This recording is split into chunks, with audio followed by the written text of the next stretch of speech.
In America, why is it that the most horrifying incidents, the greatest cases of injustice, are the ones that often don't lead to meaningful legislation being passed? On today's show, we have tried to wrap our heads around the mass shooting at Robb Elementary School in Texas, where at least 19 children and 2 teachers were killed. And as we discussed a moment ago, despite massacres like this happening again and again and again, Congress, or specifically Republicans in Congress, continue to fail to pass widely supported legislation to address gun violence. Sadly, it's the same with police reform. 2 years ago today, Minneapolis police officer Derek Chauvin knelt on the neck of George Floyd for 9.5 minutes, killing him in broad daylight. Millions around the world watched Floyd's last moments in horror and heartbreak. It sparked the largest protest ever against racial injustice, prompting communities around the world to challenge racism in ways that they hadn't for decades. Many hoped that Floyd's murder would lead to Congress getting something done on police reform. The George Floyd Justice in Policing Act was introduced in the House a few days after Floyd's death. The bill would have addressed the string of police brutality cases, banning chokeholds at the federal level and no-knock warrants in federal drug cases, the kind that killed Breonna Taylor. It would end qualified immunity, which shields officers from most civil lawsuits.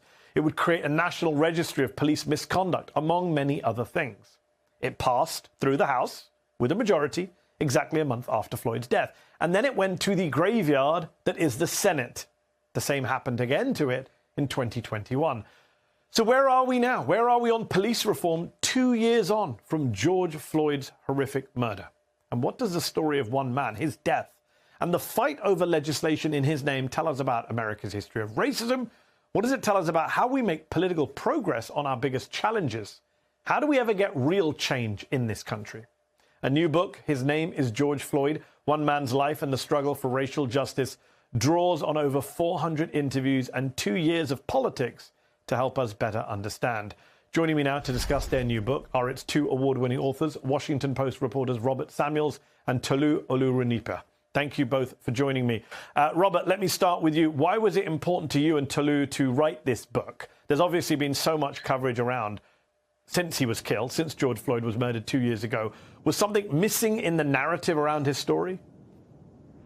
What was missing was his humanity himself. Learning about that the battle for him to breathe in America started long before he met Derek Chauvin. If you wanted to understand systemic racism, you had to look at all the policies and how they illustrated and impacted George Floyd's ambitions, including the failure of police reform that was in his name after he died. And Tolu, this book is about George Floyd's life, of course, but it's also about America in the 21st century. You both write in the book, you write in the acknowledgements, the more we learned about Floyd and how systemic racism shaped his life, the more complex our mission became.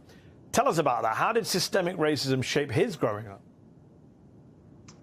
Yeah, Mehdi, there's so much in the book that we had to go through years and decades of policies, from housing policies to the war on drugs and the mass incarceration in this country, to the educational system and the public school system and the healthcare system that leads to people like George Floyd suffering in part because of the color of their skin. And we went through each of these policies and saw how George Floyd had his life impacted by the fact that he was poor and black in America. And as a result, in the words of his mother, he was born with 2 strikes. And we see in all of these institutions, George Floyd never getting a fair shot, never getting a fair shake, and experiencing institutional racism across a range of institutions in this country.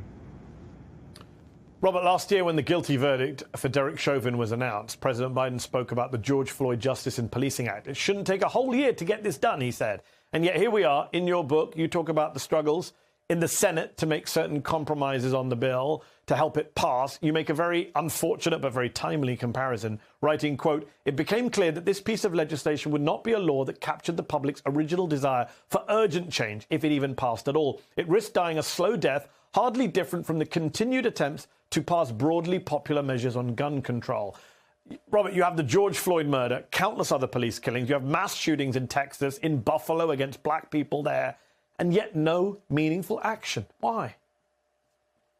What it shows is how systemic racism and the battle to address it is prioritized in the American Senate.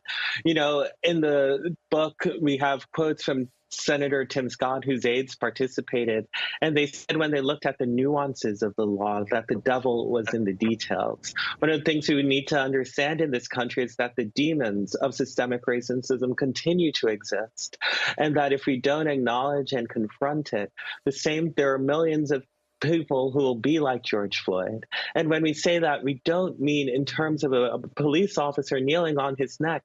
We mean people who are in crumbling education systems, who are not given a full shot and never feel the support from the American systems that are supposed to propel them to achieve their dreams and ambition.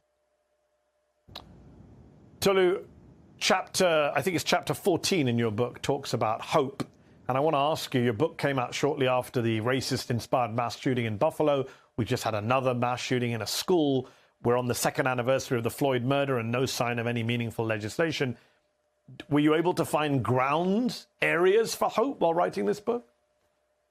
We did, and we found that hope in looking at George Floyd himself, the fact that he continued to strive and believe in the American promise despite being discriminated against. We found it in his family members. We found it in the activists that took up his cause.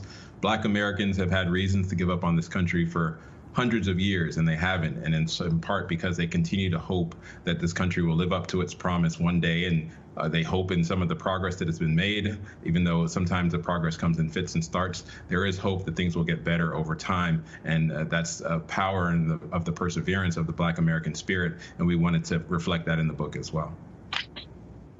So, Robert, just circling back to the point I mentioned earlier about Congress not taking action. It's gun control, it's police reform, it's voting rights, a lot of issues which disproportionately hit Black Americans. When we talk about systemic racism, is there this weird dilemma where to address systemic racism, you have to actually challenge systemic racism?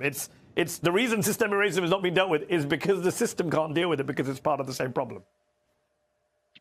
Yeah, that's one of the issues that we find. You know, in the book, we speak with President Joe Biden and we speak with Governor Tim Walz.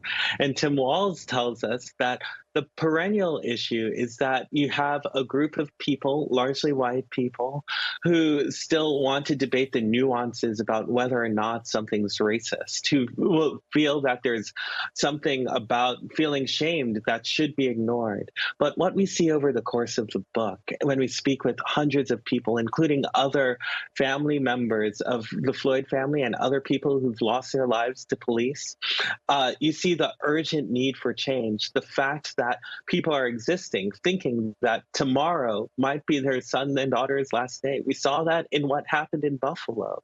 So the question that we ask readers and we hope people take away is if we believe in the fullness of the American people and the truth of the American promise, which was something that George Floyd believed in up until the day he died. That's why he respected the officer so much and said, please and sir, if we believe that, what can we do to amplify and see our fellow humans in their full selves, in their full humanities, and do something to erase the prejudice that plagues our society?